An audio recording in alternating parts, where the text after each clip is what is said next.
Let's discuss about horizontal shearing stress. So the general formula for the horizontal shearing stress is equal to VQ over IP.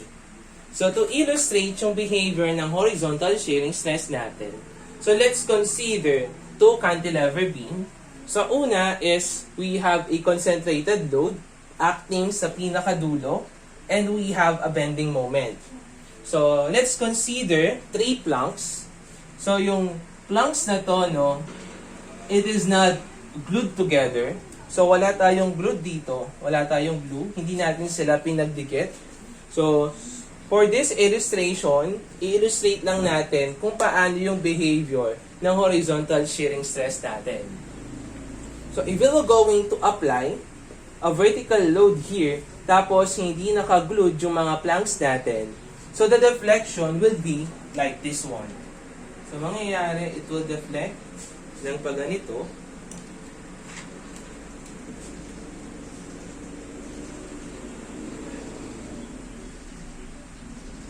Yung isa, pagganito.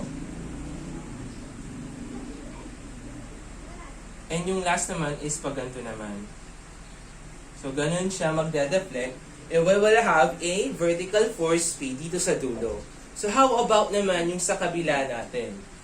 So, dito naman, yung mga beams, yung mga flanks natin, it will deflect ng pare-parehas ng pagganyan. So, sir, bakit nagkaroon tayo dito ng pagganito yung deformation niya? Kasi nga, for this one, meron tayong value ng P natin dito. Meron tayong value ng shear. Tapos, meron tayong value ng moment. On the other hand, dun sa kabila naman, meron lang tayong value ng moment natin. So for this one, kung i-draw natin yung shear diagram natin, so yung mangyayari niyan is ganito yung magsisilbing diagram niya. So tataas siya ng P. So dire-diretso bababa siya ng P. So meron tayong shearing diagram dito. Samantalang dito sa part na to, since meron lang tayong moment diagram, so linya lang yung shear diagram natin. Or to further illustrate yung horizontal shearing stress natin, kung paano siya nag-aakar, so let's consider this one. So sabihin natin that this book is a beam. So illustrate muna natin etong moment. So sabihin natin dito siya, fix siya ha. If we were going to apply a bending moment here, so i-bend natin siya. So let's say, i-bend natin siya ng pagganyan. So, yung tendency kung makikita nyo mo yung layers sa mga fiber niya is dire-diretso. Tama? Or sabihin natin naman, pag ganito naman yung bending niya, dire-diretso lang yung fibers ng beam natin. So, how about naman, if kung meron tayong vertical load dun sa dulo.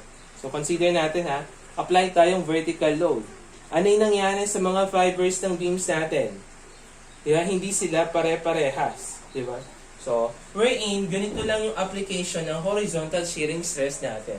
So, meaning to say, at every fiber ng beam natin, meron tayong designated horizontal stress for every fiber. So, let's say, we will consider a differential length dito para mapakita natin yung FB natin. So, let's consider a differential strip here. Sabihin natin differential length na dx. So for this one, meron tayong dx. So this is dx. Ayan. So since meron tayong dx dyan, so if we were going to sabihin natin na kunin natin yung horizontal shear stress natin at this point. So somewhere here yung point natin.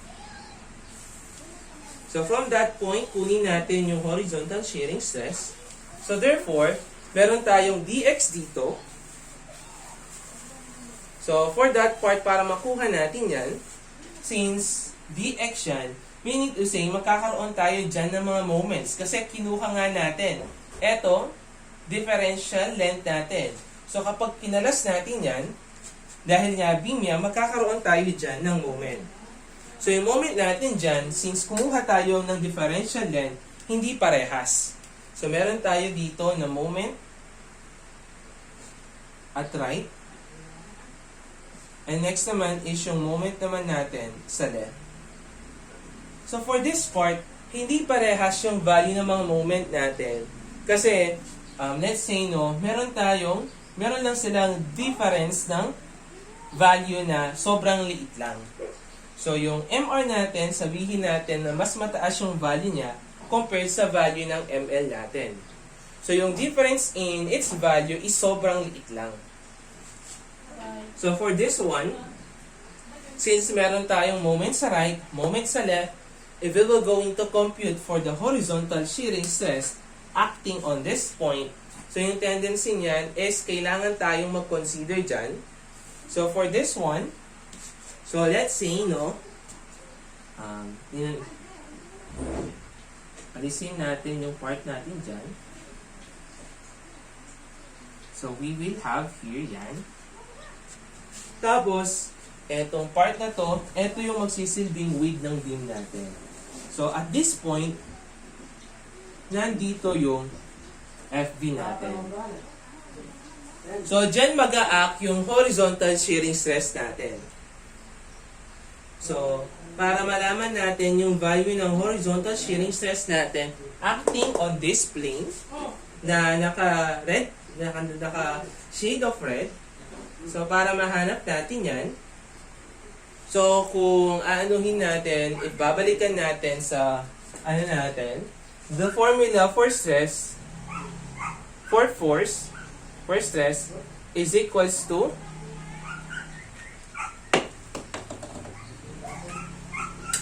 yung formula natin for stress lagi, di ba? That is force all over area. So for this part, so sa pagkuha ng stress natin, since horizontal shearing stress yan, so kunin natin, that is sabihin natin, F sub V is equals to, yung F natin dito,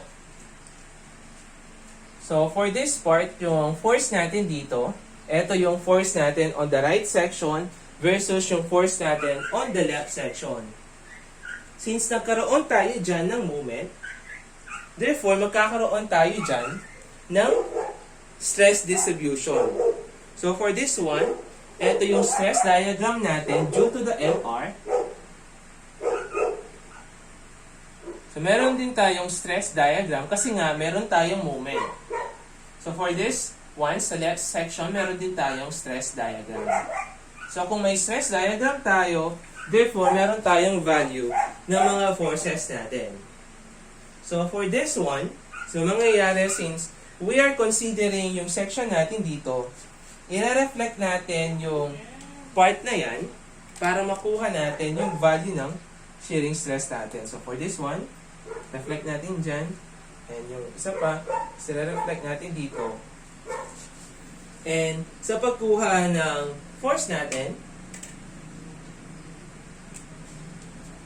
so, for this one, so kung kukunin natin yung shaded portion na to, we're going to solve for the value of your force here. So, yung tendency niyan is magkakaroon tayo ng force right, at saka magkakaroon tayo dito ng force left. So, for that part, no, para makuha natin yung force natin dyan, so, ito lang yung magiging FR minus FL all over yung area natin. Yun naman yung area ng section na kinonsider natin. So, for this part, yung area niya is yung B multiplied by dx. So, for this one, para mahanap natin yung value ng FR natin at saka yung FL natin, so, we can use yung mga formulas natin sa bending stress. So, for this one, since meron tayong bending nga, so that is equal to, yung FB natin, that is equal to MC over I. So, yung mga forces natin, that is equal to stress all over multiplied by area, wherein dito sa strength of materials, yung stress natin that is equal to bending stress. So, para makuha natin yung area natin, that will be equal to, so, kunin natin dyan, we have MC over I. So, sabihin natin yung value natin dyan. So, that is equal to, ano ba yan? So, we have FB is equals to FR. So, we have yung M natin. So, yung F natin yan magiging MC over I multiplied by area. So, yung M natin dito is yung M right. Yung Y, C natin that is Y, sabihin natin. Kasi, yung distance nito from the neutral axis, ito yung tinatawag natin Y. Over yung I multiplied by A minus M left Y all over I all over B dx. So, yung tinatawag nating Y dito, so let's say, no, ito yung section natin, ito yung cross-section natin. So, i-consider natin itong cross-section na to. So, for this part, no, we're going to consider a certain section. Ayan. So, for this one, since kino-consider natin yung portion natin dito sa part na to, so, for this one, eto yan. Tama? So, meron tayo dito na neutral axis. So, yung tinatawag nating Y bar, yung Y na yan. So, eto yan. So, kung saan ka na-consider na point, since kino-consider natin tong point na to, so, from this part, ito yung kino-consider mo. So, from that point, no, from that point of fiber, hanggang dun sa pinakataas, yun yung i-consider natin. So, yun yung i-consider nating area. So, since yung kino-consider nating fiber is this one, so yung i-consider nating statical moment of area is lahat ng nasa taas ng point na to. So, yung mangyayari niyan is, kukunin natin yan. So, imo-moment natin yung area na yan. So, this is B. Mo-moment natin yung area na yan with respect to the y-axis. Yun yung tinatawag nating value na y. Kasi nga sa, ano na, di ba, sa fluid mechanics, hindi. Kapag kumukuha ng mga pressure, no, yung ano dyan is area. So, meaning to say, yung kinukuha natin dito, kapag sa fluid mechanics, ito yung tinatawag nating mean pressure. So, for this one, kapag kumukuha tayo ng mean pressure, kinukuha na natin yung nasa gitna. So, yung nasa gitna na lang yung sinosolve natin para masolve natin ng mas madali yung mga solution natin. So, for this part, ayan. So, yun yung magsisilbing value ng Q mo. Kaya, meron tayong value ng Y. So, kung aayusin pa natin yung equation natin, so we will have FB is equals to, so meron din tayong area dito. So, that will become, so meron tayong, so AY, so lagay natin dito AY, since parehas lang naman, all over, yung I natin, baba na natin, tapos yung B natin, yung DX natin, tapos, meron tayo dito na MR minus M left. Or in other words, yung M right minus M left, yun yung tinatawag nating differential moment. So, this one, ito yung tinatawag nating differential moment. And etong part naman na to, ito yan. So ito yung tinatawag nating statical moment of area. So, yung ginagawa natin sa AY, yun yung Q naman. And also, no, yung dm all over dx naman, yung dm over dx, that is equal to V.